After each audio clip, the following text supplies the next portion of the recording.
క్రైస్తవ దేశాలలోకెళ్ళి, అది యూరప్ దేశమా, అమెరికానా, అక్కడికెళ్ళి మీ దేశంలో మా షరియా చట్టాలు అమలవ్వాలి, మా సంప్రదాయం ప్రకారం సాగిస్తాం, మీ రోడ్లను మేము బ్లాక్ చేస్తాం అన్నటువంటి కోణం హిందువులకుందా? నథింగ్. అదే సందర్భంలో ముస్లిం దేశాలకెళ్ళినటువంటి క్రైస్తవ సంఘాలు అక్కడ మత మార్పిడి చేస్తున్నట్టుగా హిందువులు ఎక్కడన్నా ఏ దేశంలో మత మార్పిడి చేశారా? నథింగ్.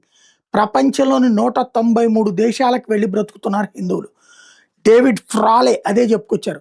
వలస వెళ్ళిన దేశాల్లోని హిందువులు అక్కడున్న ప్రజలతో మమేకమవుతారు, అక్కడున్న సంస్కృతితో మమేకమవుతారు, అక్కడ ఉద్యోగ ఉపాధి అవకాశాల ద్వారా ప్రజల మెప్పు పొందుతారు తప్ప అల్లర్లు, నేరాలు లేదా మాదక ద్రవ్యాల రవాణా వాటిలో పాల్గొలేదు.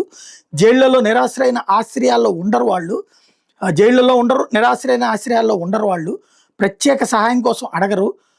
కానీ మనం హిందువులని శాంతి, విద్య, శ్రేయస్సు, అభివృద్ధిని ప్రోత్సహించడానికే వాళ్ళు ప్రయత్నిస్తారన్న విషయం గుర్తుపెట్టుకోవాలని తేల్చి చెప్పారు.